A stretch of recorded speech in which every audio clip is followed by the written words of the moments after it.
C'est quoi ton jeu va vous faire découvrir ou redécouvrir un jeu vidéo, de société, de rôle ou de n'importe quel autre genre à travers une expérience marquante vécue par mon invité du jour.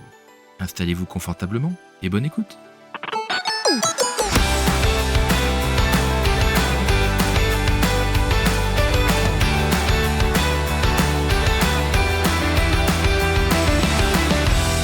Bonjour à toutes et à tous, et j'espère que vous allez bien en ce mardi 27 juin 2023. Si vous avez passé des examens, j'espère qu'ils se sont bien déroulés, sinon pour les autres, ça y est, nous sommes enfin officiellement entrés dans l'été. Je vous souhaite d'avoir des vacances prochainement, alors en attendant, un petit effort. On sait tous que, hélas, ça va passer trop vite. Moi c'est Joël, votre hôte pour ce nouvel épisode de CQTJ, et pour moi ça va pas trop mal, bien que j'ai encore et toujours trop de retard dans tous les jeux que je dois faire. En fait, vous le savez certainement, mais la période mai-juin de cette année a vraiment été infâme, en tout cas pour moi, car il y a 3 jeux que j'attendais impatiemment qui sont arrivés en même temps, hein, comme Zelda Tears of the Kingdom, Diablo 4 et encore plus récemment, il y a 3-4 jours, la sortie de Final Fantasy XVI. Alors quand on sait que je prends toujours un retard considérable dans les jeux auxquels je joue, autant dire qu'avec ces 3 jeux-là, je pense qu'en 2025, j'aurais peut-être pas encore fini l'un d'entre eux. Bref, ces 3 jeux, vous l'aurez peut-être remarqué, ils ont tous un point commun, ça reste des jeux de rôle, dans leur style bien évidemment, mais c'est une bonne transition pour accueillir mon nouvel invité, le dernier invité homme de cette saison 2, car lui aussi est un très gros fan de jeux de rôle, de RPG, ou même de rétro gaming. C'est un streamer très cool sur la scène Twitch et sans prise de tête, mais également un ami. J'ai le plaisir de recevoir Argol. Bonjour à tous. Comment vas-tu? Eh bien, écoute, ça va très bien. Je découvre que j'étais le dernier invité homme et du coup, je suis un peu le dernier homme sur cette saison 2 et j'en suis très fier. Normalement, il y en aura d'autres à la saison 3. Je l'espère, je te le souhaite. En tout cas, j'ai de petites touches assez sympas, donc Ah, on cool, verra bien. cool. J'espère que ça plaira à tout le monde. Tradition oblige, je demande chaque fois à tous mes invités comment le jeu, de manière générale, comment le jeu est entré dans ta vie. Oh, comment le jeu est entré dans ma vie? Aussi loin que je me souvienne, je me suis toujours amusé avec ce que j'avais à disposition. Que ce soit, alors quand j'étais petit, je jouais beaucoup, ma franchise c'était G.I. Joe. Ouais. J'avais des G.I. Joe en pagaille, quoi. Ça, et notamment, un peu plus tard, quand j'ai commencé à jouer aux jeux vidéo, ils avaient sorti la gamme G.I. Joe de Street Fighter 2. Mhm. Alors là, j'étais comme un fou. Il me fallait tous les G.I. Joe de Street Fighter 2, même s'ils étaient affreusement moches. Mais il me les fallait, quoi. C'était mes personnages de jeux vidéo. Et puis, le jeu vidéo en particulier, c'est quand j'étais, je sais plus en quelle année, j'ai eu la NES, j'avais vu la publicité à la télé.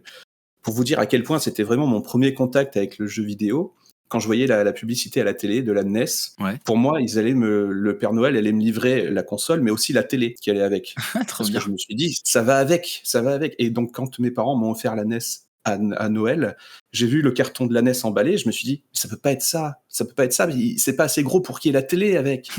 Et après, j'ai compris qu'en fait, ça se branchait sur la télé. Donc voilà, c'est quelque chose, le jeu qui a toujours fait partie de ma vie, encore aujourd'hui, hein, tous les jours. Mhm. J'ai un petit temps qui est consacré au jeu dans mes journées. C'est ce qui me permet de profiter un peu de bons moments chaque jour. De toute façon, c'est vrai qu'entre le jeu vidéo, le jeu de société, le jeu de rôle et tout autre style de jeu, Les jeux de société, j'en ai pas parlé, mais les jeux de société aussi, c'était quotidien quand j'étais plus jeune également. on a de quoi faire et c'est bien, c'est important de se consacrer un petit moment chaque jour ou quand on peut pour ça. Oui. On sait que quand on avance dans l'âge adulte, c'est toujours plus compliqué, mais c'est important de se recentrer parfois. Exact. Le jeu est toujours important pour moi, à tel point que j'ai eu beaucoup de mal à choisir la thématique d'aujourd'hui. Ouais, bah de toute façon, c'est un appel à revenir au pire des cas, hein. Oh, il y a d'autres choses à dire. Je l'ai évoqué au début, c'est vrai qu'en ce moment, avec les jeux récents, c'est un peu l'apocalypse. Je sais pas si toi aussi t'es un peu surchargé avec les dernières sorties ou ça va? Même si je suis moins jeu récent que jeu rétro, comme tu l'as dit dans mon introduction, effectivement, bon, j'attends FF16 avec grande impatience. Bah, écoute, le hasard fait que j'ai platiné, hier soir, le Theatrhythm Final Fantasy, le jeu musical, sur la PS4, Allez! qui reprend les musiques de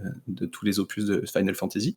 Mais comme il est sorti, Final Fantasy Pixel Remaster, j'ai de quoi faire, pour m'occuper maintenant, avec 6 jeux à faire. Effectivement, il y a de quoi faire. Et puis bon, c'est un bon pack Ouais, à avoir dans sa collection si on aime les Final Fantasy. oui, tout à fait. Et aujourd'hui, donc, on va parler de jeux de rôle, de RPG. Par contre, je vais te laisser nous dire de quel jeu on va parler. Eh bien, écoutez, on va parler du jeu qui a été pour moi le plus marquant de ma vie de gamer. Ça date de la Super Nintendo à l'époque et il s'agit de Secret of Mana, alias Seiken Densetsu 2 en version originale. C'est ça. Donc, dans son nom original, Seiken Densetsu, qui veut dire, je la pète un petit peu en traduction, Vas-y. la légende de l'épée sacrée. Oh, Littéralement, ça veut dire ça. oui. Donc, c'est une trilogie, hein, c'est ça? Tu m'arrêtes si je dis des bêtises. Exact, à ma connaissance, c'est une trilogie, mais dont les opus ne sont pas la suite les uns des autres. Un peu comme les Final Fantasy, quoi, finalement. Voilà. Au Japon, on l'a sorti Seiken Densetsu 1, 2, 3.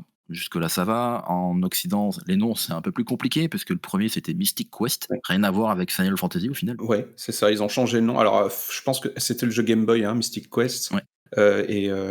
en fait, Final Fantasy n'était pas encore arrivé en Europe. Mmh mh. Du coup, ils n'avaient pas encore le nom de la franchise Final Fantasy qui était connu et ils ont changé le nom en Mystic Quest, alors que le jeu original du jeu Game Boy, je crois que c'est, Final Fantasy Gaiden Mystic Quest. Ça fait bien partie de la franchise. C'est vrai qu'il y a souvent confusion entre ces 2 titres et pour le 3e épisode, donc le Seiken Densetsu 3, c'est Trials of Mana, c'est ça? C'est ça. Chez nous, ça s'est appelé Trials of Mana. Et bon, là, aujourd'hui, on va se concentrer sur le 2e, celui qui a probablement marqué le plus de monde, hein, à l'époque heureuse Oui. du RPG de la Super Nintendo. C'est le plus connu effectivement des 3. Alors pour les plus anciens, on se souviendra avec bonheur de cette époque où il y avait que des RPG florissants sur la Super NES, Oui. avec Final Fantasy VI, Chrono Trigger, Secret of Mana et bien d'autres. Illusion of Time. Mutt Lagoon, et etc., Ouais, il y en etc. avait, ouais. Et les plus jeunes aujourd'hui, on sait que la plupart des jeux sont réédités, donc c'est l'occasion. Oui, on en parlera. Alors, ce que je peux te proposer, c'est de pitcher un petit peu le jeu, et puis après on parlera de tes souvenirs si tu veux. Très bien. Au niveau du scénar de Seiken Densetsu 2, alias Secret of Mana, alors je vais utiliser les noms qu'on a eus à l'époque, hein, même si je sais que la traduction Oui. n'est pas forcément très proche de la VO aujourd'hui. On sait qu'il y avait. C'est un des premiers jeux qui a été traduit en français, donc il y a beaucoup d'erreurs de traduction, notamment des adaptations sur les noms, mais c'est ce qui résonne le mieux, je pense, dans l'inconscient collectif, plutôt que d'utiliser les noms les plus proches de la VO qu'on a eu dans le remake récemment. Mais pour que ça parle à tout le monde, je vais utiliser les noms de l'époque, hein. Donc Secret of Mana. Bonne idée, oui. Secret of Mana, ça se passe dans un monde médiéval fantastique, on va dire, très très boisé. Enfin, c'est très chatoyant au niveau des couleurs. Et on suit donc un héros qui, lors d'une escapade avec ses amis hors du village, découvre une épée enfoncée dans la pierre. Ça vous rappellera certainement certaines légendes. Arthurienne, par exemple, oui. Par exemple. Et donc, il se demande ce que fait cette épée dans la pierre au milieu d'une cascade.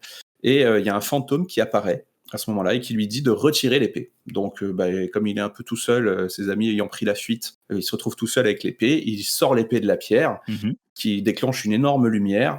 Et tous les monstres du jeu apparaissent à ce moment-là dans le monde de Secret of Mana. Donc lui, il se retrouve avec son épée, une épée rouillée, à devoir retourner au village en battant les premiers monstres les plus faibles et en se frayant un chemin dans la forêt jusqu'au village, où il apprend qu'il ne fallait surtout pas enlever l'épée de la pierre, Ouais. puisque ça a déclenché la réapparition des monstres dans le monde, et il se fait bannir du village, Mhm. qui était son village adoptif, puisqu'on ne connaît pas ses parents à ce moment-là. Il part à l'aventure à travers le monde en essayant de retrouver des éléments qui lui permettront de ramener la paix sur le monde et d'autres personnes, des compagnons qui vont pouvoir l'aider à ça. On est dans un jeu des années 90, donc la trame scénaristique reste assez simple Oui, oui, oui, pour rentrer assez vite dans le vif du sujet. complètement.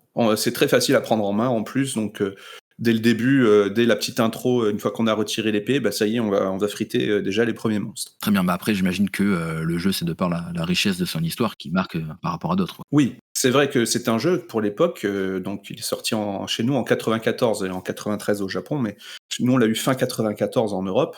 C'est un jeu qui dure sur plusieurs dizaines d'heures quand même, et pour l'époque c'est assez colossal. Ah oui, complètement. C'est un RPG, donc un jeu au tour par tour, comme les premiers Final Fantasy, ou ça se passe autrement? Non, pas du tout, c'est plus proche d'un Zelda finalement, c'est un action RPG. On est mobile à 100%, il n'y a pas de moment où on est bloqué dans un combat par exemple, comme les Final Fantasy. Ok. Donc on peut se balader, on peut bouger à tout moment, revenir vers l'ennemi, le frapper, repartir, le faire plusieurs fois d'affilée si on veut, l'attaquer à distance. C'est plus, plus nerveux qu'un Final Fantasy du coup. D'accord, très bien. Essaye de nous replacer dans le contexte de l'époque quand tu as eu le jeu. Est-ce que c'est un jeu qui est arrivé dans ta main un peu par hasard? Est-ce que c'est un truc sur lequel tu lorgnais déjà depuis un petit moment? Pas vraiment par hasard, en fait, l'histoire, c'est que moi, j'ai eu la Super Nintendo, je l'ai eu assez tard. En fait, j'ai commencé par la NES. Mhm. Quand j'ai eu fini la NES, qui est la seconde génération de consoles de salon qui est arrivée, enfin, je dis la seconde pour moi, hein, je sais que c'est pas la seconde si on prend tous les gamers depuis avant la NES, mais pour moi, c'était la seconde génération, enfin, la génération 16 bits. Donc Mega Drive et Super NES, j'ai commencé par avoir la Mega Drive que j'ai achetée quand j'étais, je crois, au collège. D'occasion, il y avait des petites annonces à l'époque dans le collège, on avait un panneau où on mettait les petites annonces de ce qu'on vendait. Trop bien. Il y a quelqu'un qui vendait sa Mega Drive avec tous les Sonic. Donc j'avais commencé par ça, puisque j'avais découvert Sonic chez des amis et j'avais trouvé ça super bien. Et une fois que j'ai bien cramé la Mega Drive, j'avais un pote qui avait lui la Super NES et Secret of Mana. Mhm. J'avais joué chez lui déjà, on faisait souvent des parties chez lui de Secret of Mana, on essayait d'avancer, je crois qu'on l'avait même fini, et j'étais vraiment tombé amoureux de ce jeu. Quand lui a mis en vente sa Super NES, je lui ai dit Je te la rends. hop, hop, hop, ne mets pas d'annonce, c'est pas la peine, je te la prends direct. et je me suis retrouvé avec sa Super NES et ses jeux et notamment Secret of Mana. Ainsi que le livret qu'il avait aussi parce qu'il faut savoir que Secret of Mana en France était sorti dans un pack où il y avait le guide officiel de Secret of Mana. Avec toute l'épopée, qu'il fallait, traverser, les astuces, l'emplacement des coffres, et cetera. Oui, à la manière des guidebooks de Final Fantasy qui sortent avec leurs jeux. Tout à fait, sauf que là, c'était vraiment vendu avec, contrairement au guidebook de Final Fantasy. À ce moment-là, quand tu arrives chez toi, que tu installes le jeu, tu avais déjà joué, mais là, cette fois, il est à toi, tu fais quoi? Tu continues la partie que tu avais entamée avec ton pote? Ou tu la reprends depuis le début et là, tu te dis Non, non, on avait terminé notre partie depuis longtemps et du coup, je l'ai relancé pour moi. J'ai dans Secret of Mana, la version qu'on a eue, les 3 héros n'ont pas de nom par défaut. Tu es obligé de leur choisir un nom toi-même. d'accord. Donc, voilà, j'ai créé mon héros que j'ai appelé Eric, je sais pas où je suis allé chercher ce nom, mais Mmh. voilà. Ouais. Et donc j'ai pu faire ma partie et j'ai pu vraiment fouiller à fond. Alors parce que quand on jouait chez lui, bon, on jouait, on essayait d'avancer l'histoire, de battre les boss, et cetera. Mais là, j'avais vraiment envie de découvrir l'entièreté du jeu, donc je me suis baladé et tout en avançant, j'avais vraiment fouillé partout, partout, partout. Je me suis dit peut-être on a raté un coffre quelque part, il y a peut-être une zone cachée, il y a peut-être ci, il y a peut-être ça. Et du coup, là, j'ai vraiment pris mon temps pour faire ma partie et je me suis dit je la fais à fond. C'est-à-dire je veux les dernières armes, toutes les dernières armes, les magies au maximum, et cetera, et cetera. Ouais. C'est une partie qui m'a duré sur plusieurs années avant que j'arrive quasiment à mon objectif de l'avoir à 100%. Ouais, excellent. Ouais. Est-ce que tu te souviens encore aujourd'hui des musiques ou pas? Ah oui, complètement. Donc ouais, elles font partie intégrante en fait de ce qui a fait que le jeu est devenu pour toi une bonne Madeleine de Proust, quoi. Ouais, les musiques de Secret of Mana, elles ont été composées par Hiroki Kikuta, un compositeur japonais qui travaillait pas mal avec Squaresoft. Mmh. C'est vraiment mon premier rapport incroyable avec des musiques de jeux vidéo. Si vous voulez, avant, quand je jouais à Mario, à Sonic, etc., je me disais, ouais, les musiques sont cool. Secret of Mana, c'est vraiment la première fois où j'ai trouvé que les musiques faisaient partie intégrante de l'aventure. C'est-à-dire que jouer à Secret of Mana sans les musiques, on voit qu'il manque quelque chose quand on connaît la composition. Et vraiment, c'est des musiques que j'écoute encore régulièrement aujourd'hui parce qu'il y a certains morceaux qui sont notamment une musique qui est incroyable et qui est, à ce jour, encore, ma musique préférée de jeux vidéo, tous jeux vidéo confondus. Ouais, c'est laquelle? C'est celle quand on arrive dans le dernier niveau, celle du For Mana, qui D'accord. s'appelle Live Time for Love, je crois. D'accord, on peut spoil, hein, le jeu va avoir 30 ans dans 2 mois, donc on peut, Oui, oui, oui, voilà. C'est la musique du dernier niveau quand on rentre dans le For Mana, qui est en lévitation dans le ciel.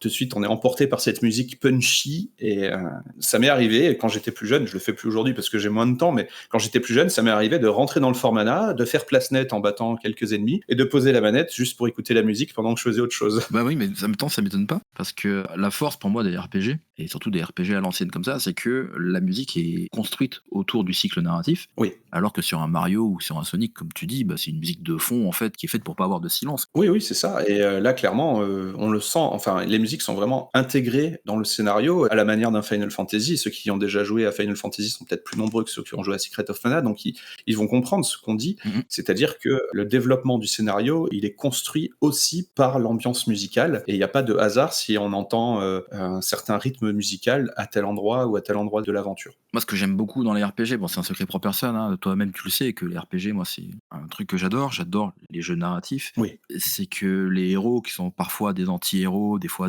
Mhm. les méchants, les antagonistes sont parfois extrêmement bien écrits et ce qui apporte une force supplémentaire à Ouais. l'œuvre et qui fait qu'on s'en souvient encore plus. C'est clair, là on a donc notre héros, alors au Japon il s'appelle Randy, le héros qu'on utilise, nous on avait juste le garçon. Dans le guide officiel c'était le garçon. Le garçon, la fille et l'elfe, voilà les 3 héros qu'on avait à l'époque. Au moins, Voilà, donc Randy, Purim et Popoi, ce sont 3 personnages très différents au niveau caractériel. Donc on a le héros qui est, lui, un enfant abandonné, recueilli dans un village qui part à l'aventure, un peu naïf, très porté sur le fait d'aider les autres. Purim qui est une princesse qu'on rencontre assez vite dans l'aventure, une princesse capricieuse, mmh un tempérament vraiment, de sale petite peste, un peu à la Bulma au début de Dragon Ball, si vous voulez, un peu ce genre-là. ouais. Et puis on a Popoi, le jeune elfe qui lui aussi ne connaît pas sa famille et qui est lui aussi un sale garnement, qui fait des blagues, qui balance des vannes un peu à droite à gauche pour clasher un peu tout le monde autour de lui, mais qui est le premier pour faire la fête et pour déconner. D'accord et donc du coup, bah, on suit, l'évolution de ces 3 personnages à travers le jeu, à la recherche de leur C'est identité et ça. tout ça, non?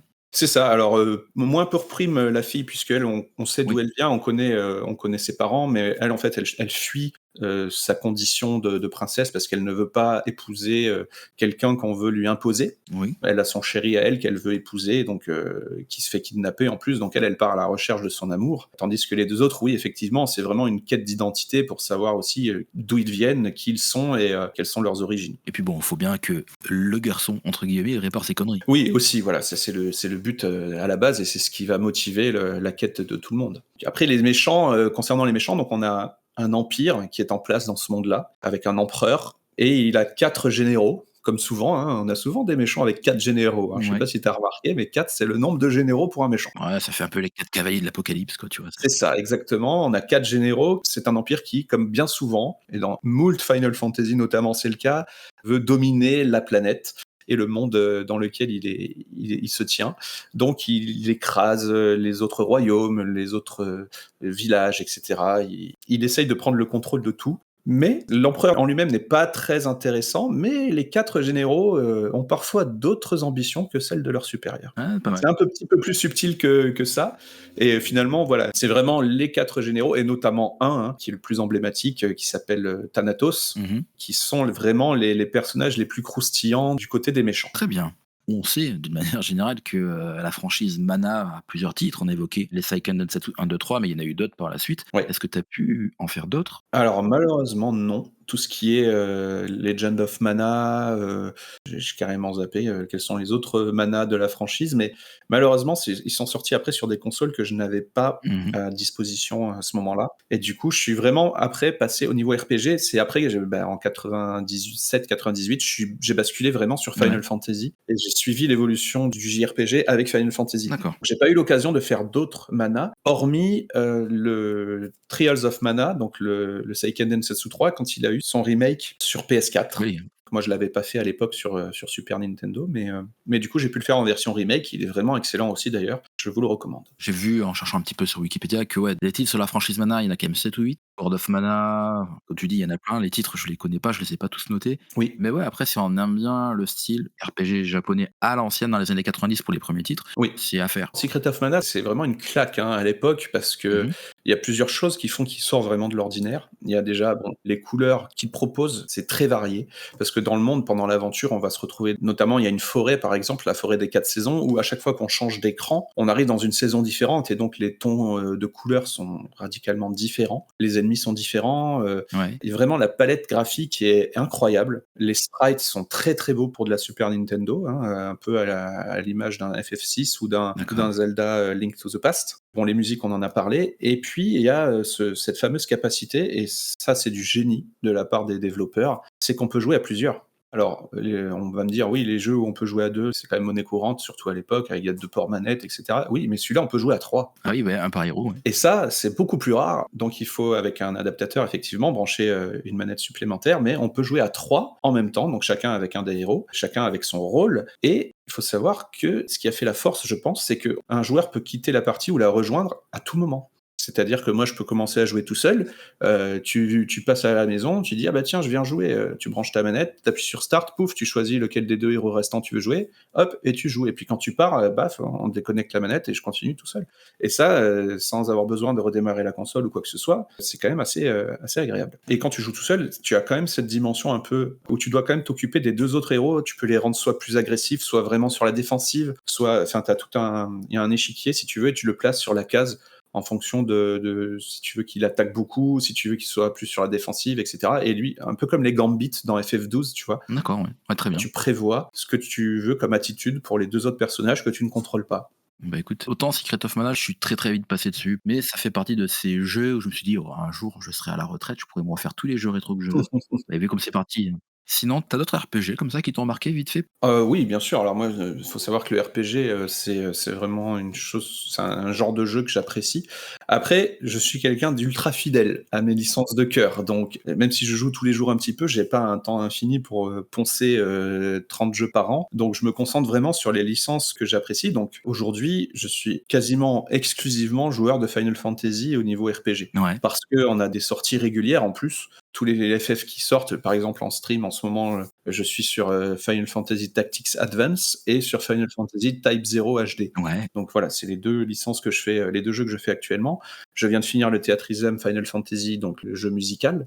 Et j'ai acheté donc les Pixel Remaster des premiers FF, que j'ai déjà fait dans d'autres versions, mais que je suis curieux de redécouvrir maintenant, puisqu'ils ont enfin été traduits en français, Mmh. remasterisés, avec quelques petits ajouts sympathiques. Au niveau RPG, c'est vrai que je suis quasiment exclusivement passé sur Final Fantasy. J'ai fait quelques écarts quand il y a eu Mmh. le remake de Secret of Mana et le remake de Trials of Mana, mais j'ai pas eu l'occasion de tester d'autres jeux que je sais qui me plairont, genre Xenogears, Chrono Trigger, Chrono Cross, tous les Legend of Dragoon dont tu parlais, Live Alive, Octopath Traveler, tout ça. Enfin, il y en a plein qui me viennent en tête que j'ai envie de tester, mais que j'ai pas encore franchi le pas parce que manque de temps. Le temps, c'est toujours la composante qui nous emmerde le plus, hein, donc Eh oui, c'est ça, si on pouvait avoir des journées de 48 heures, ce serait plus simple. tu m'étonnes.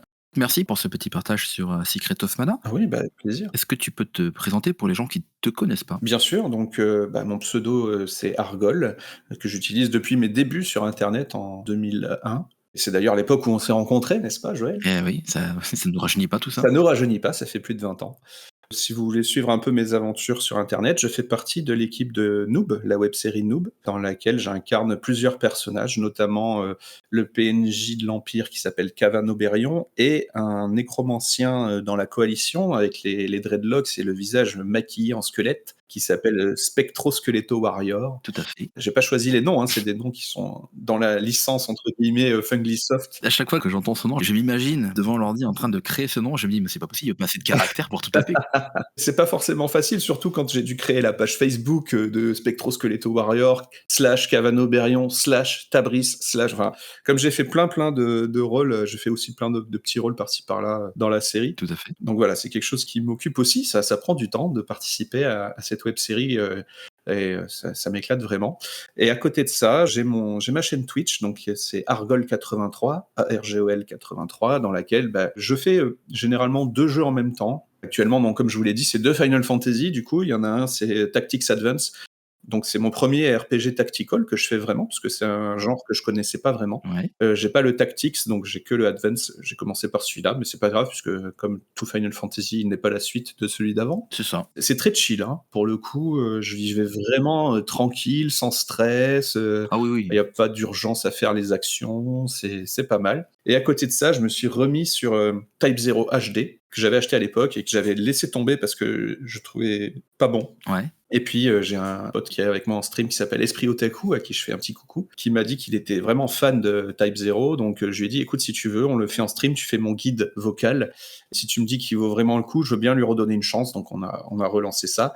Mais c'est aussi un petit peu, le Type 0, il est un petit peu à part dans mes campagnes sur Twitch. Je sors de mon chemin puisque à la base, je suis dans un marathon Kingdom Hearts. Oh là, quel courage. N'est-ce pas? Surtout que je n'ai jamais fait de Kingdom Hearts avant de me lancer sur Twitch. Notre ami commun, Oui, Jean-Michel Sanosake, qu'on a reçu sur la saison passée, oui, lui, il est un énorme fan bien de sûr. Kingdom Hearts, donc du coup, pareil, je lui ai demandé conseil, donc j'ai récupéré tous les jeux. Ouais. En plus, là, ils sont passés il y a pas longtemps sur le PSN en mode, full dispo. Oui, et ben c'est ce que j'ai fait, je les ai tous pris gratuitement sur le PSN quand ils étaient, enfin à part le 3 je Ouais, crois. c'est ça. J'ai commencé Kingdom Hearts 1, j'ai fini par le terminer, j'ai trouvé ça plutôt pas mal. Après, je suis passé, alors je l'ai fait dans l'ordre de l'histoire, pas dans l'ordre de sortie, hein, donc dans l'ordre de la compile finalement. Ouais. Donc le deuxième que j'ai fait, c'est Chain of Memories, Mmh. donc qui est un jeu GBA à la base, mais qui a été refait pour la compile en 3D. Et là, ça a vraiment, pour le coup, ça a vraiment été une purge. Il paraît, ouais. J'ai vraiment galéré sur ce système de combat avec les cartes là, c'est vraiment pas pour moi. Et ceux qui m'ont aidé m'ont dit c'est bon, t'as fait le pire, une fois que t'as fini Chain of Memories, c'est terminé. Et donc le troisième qui est en fait dans la compile une version film du jeu. Tu joues pas vraiment, c'est juste tu regardes une vidéo pour avancer l'histoire. Le prochain que je devrais faire, ce sera Kingdom Hearts 2, plébiscité par tous, celui qui serait le meilleur de la franchise. Donc j'ai hâte de finir Type 0 pour passer sur Kingdom Hearts 2. Très bien, parfait. Est-ce que tu as des projets pour la suite? Mes projets sont clairement ça, hein, continuer un peu ma petite vie sur Twitch, tranquillement, hein. Je suis pas un streamer qui a une, régularité incroyable, mais j'essaye de faire au moins un stream par semaine. On n'est pas très nombreux, hein, sur la chaîne, mais c'est toujours dans une bonne ambiance. Vous êtes tous les bienvenus, évidemment. Et pour la suite, j'ai déjà pas mal à faire avec ces jeux-là. Et après, au niveau des projets autres, continuer, cette, ultime saison de Noob, conclusion qui s'approche et une diffusion au Grand Rex, je crois que c'est en 2025 pour le grand final de la web-série qu'on a hâte de tourner et de présenter au public. Ah bah, écoute, très bien. C'est vrai que, j'attends un petit peu impatiemment la conclusion de cette ultime saison. Oui. Pareil, j'ai financé et j'ai hâte de voir un petit peu, Merci beaucoup. normal, toute l'équipe le vaut bien donc, Ce sont des personnes qui ont sué sang et eau pour monter ce projet et ils méritent vraiment ce qui leur arrive et moi aussi, j'ai hâte de découvrir la suite puisque je ne sais pas comment ça va finir. Ah, parfait, c'est bon ça. Même en étant dedans, il y a quand même des petits secrets, ça c'est parfait. Ah, il y a des petits secrets. On découvre le jour même ou la veille, comment on va tourner l'épisode en question. Il n'y a pas de spoil, en amont. Finalement, ça change pas trop de l'époque où on faisait des films amateurs, donc C'est ça, c'est vrai qu'on a fait ça aussi et c'était exactement ça. Les gens venaient sur le tournage, on leur disait: «Bah, alors aujourd'hui tu vas faire ça, ça, ça». «Ah bon, d'accord». où on peut te retrouver sur les internets? Sur ma chaîne Twitch, comme je l'ai dit, c'est Argol83, hein, sans difficulté, ARGOL Ouais, 83, mais je suis donc sur Twitter,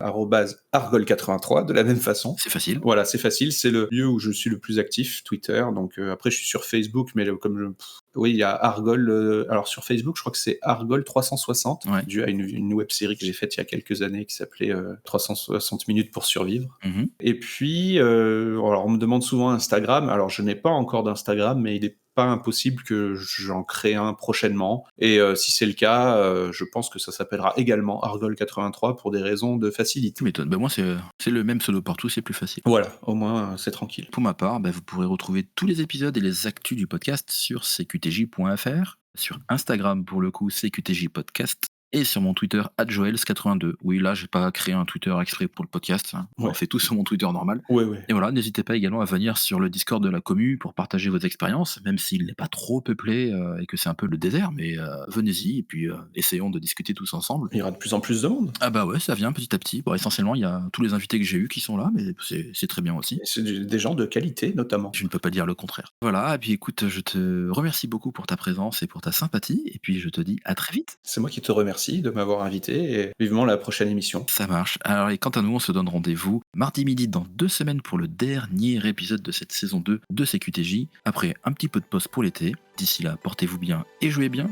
Et n'oubliez pas qu'on a tous au moins un jeu qui nous a marqué. Et vous, c'était lequel ?